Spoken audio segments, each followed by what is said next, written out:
Austin man accused of murder released on $100 bond from $800,000 prior. Let's check it out.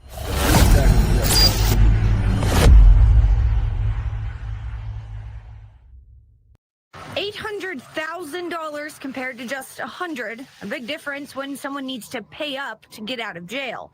Travis County judge decided $100 bond was sufficient for a murder suspect, allowing Stephon Morrison to bond out. Morrison is accused of shooting Keyshawn Cage back in October. Police say it happened at an apartment complex in South Austin, and Morrison's hoodie, shoes, and the gun investigators believe was used that night was found about 500 yards away. A witness told detectives Morrison and another person were arguing with Cage, calling Cage a snitch, claiming he worked with law enforcement and got another man locked up.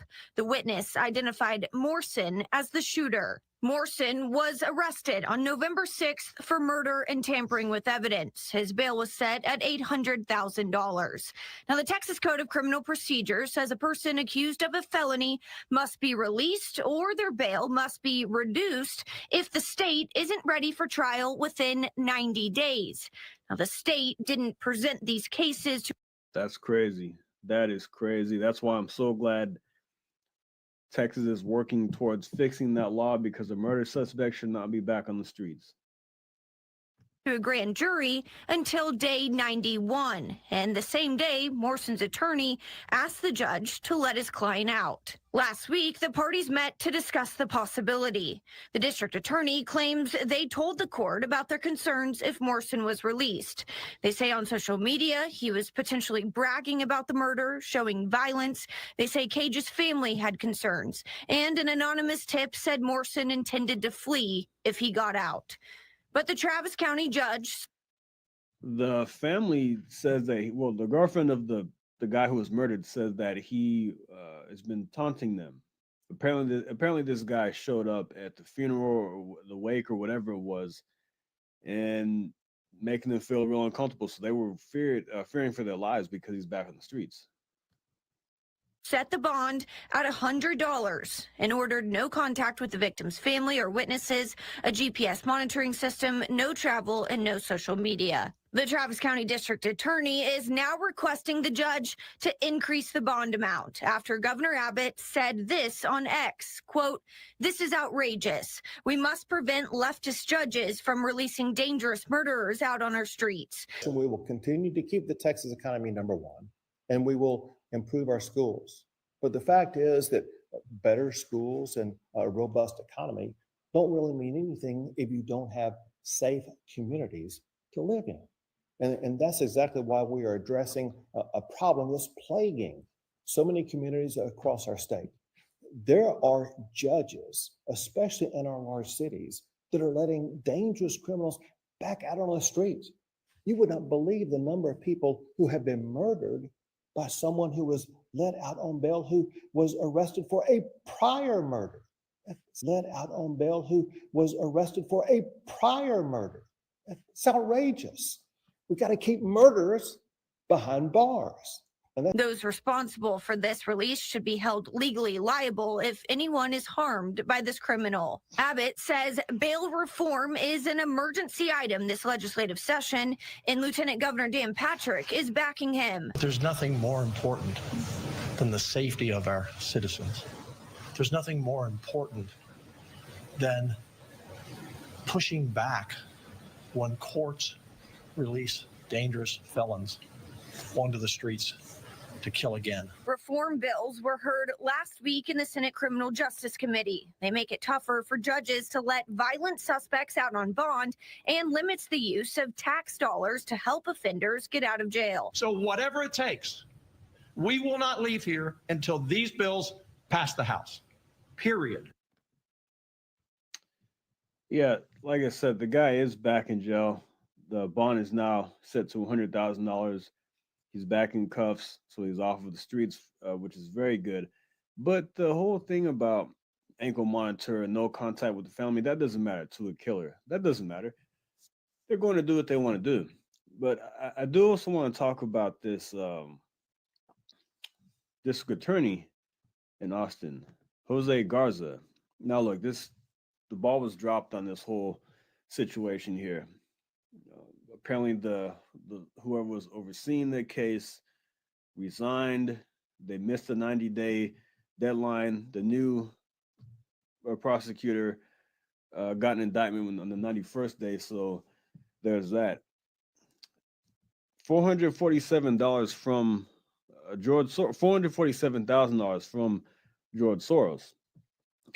From the Fair and Justice Prosecution, Texas Organizing Project, Texas Justice and Public Safety PAC. These are how this guy received his donations. These are all backed by George Soros. I mean, here's an example of this guy right here. A man who should have been in prison for a very long time was released, was able to go onto the streets and serve 10 years of probation after assaulting women and exposing himself. Let's check it out. Tuesday, Antonio Cordero Rios was sentenced to 10 years probation for aggravated assault causing serious bodily injury and injury to a child. Your sentence is too lenient. You got off easy for what you did. I've heard no remorse from you. I've heard no apology. On June 30th, 2021, Lynn Isaac became the first of 10 victims. She was the one to speak after his sentence was read. You're a monster, and I do not forgive you for what you did to me. On that day, Lynn was on a run when she was confronted by a stranger in a mask. Yes. After I passed you, I could sense your evil behind me. I remember looking behind me and seeing you sprinting towards me and grabbing me. Her Apple What kind of mask was he wearing? Was it one of those COVID masks? And see, that's one thing with that. People were using those to commit crimes. Watch captured the chase and struggle that lasted 7 minutes. After being told it would be tough to find out the person who did it by police, Lynn took to Nextdoor and found out other women had encountered the suspect. Wow. While you were hiding, all of your victims were piecing clues together to find you. In the end, it was you that helped us. Those victims were able to piece together the make and the model of the car, as well as the license plate, even creating a map of where all the incidents happened. These efforts eventually led to Cordero Rios' arrest. This, in my opinion, is such an incredible story of women in our community coming together, using social media in a way that's positive. And even though Lynn was the only victim to speak out, the other victims were right there in support. We were very lucky to come together and bring all the women together to support each other. On top of 10 years probation, the judge announced Cordero Rios must stay away from all victims and children and register as a sex offender. His defense attorney told Fox 7 his client is remorseful. My client, in pleading guilty, recognizes his actions. He's accepting responsibility. The judge assured the victims this is a zero-tolerance probation. I give you my word. It's on my watch now.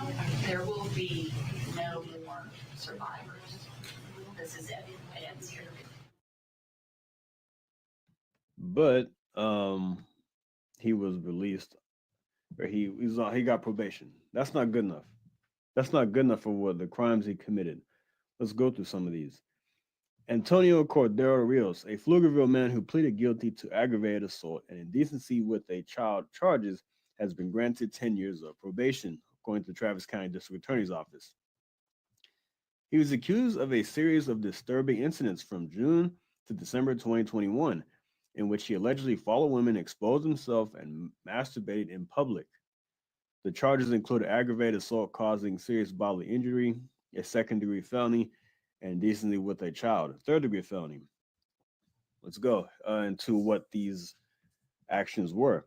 The first reported incident involved a woman who was assaulted while walking in the Austin area. The suspect grabbed her arm, touched her inappropriately, and exposed himself before she fell to the ground, sustaining a leg injury that required a surgery and a lengthy recovery period, according to court documents. In another incident, a woman with her 9-year-old son encountered a man sitting at a fire hydrant, taking care of himself. The suspect followed them briefly before driving away. The woman was able to take a photo of the suspect and an arrest affidavit, according to arrest affidavit. Sorry.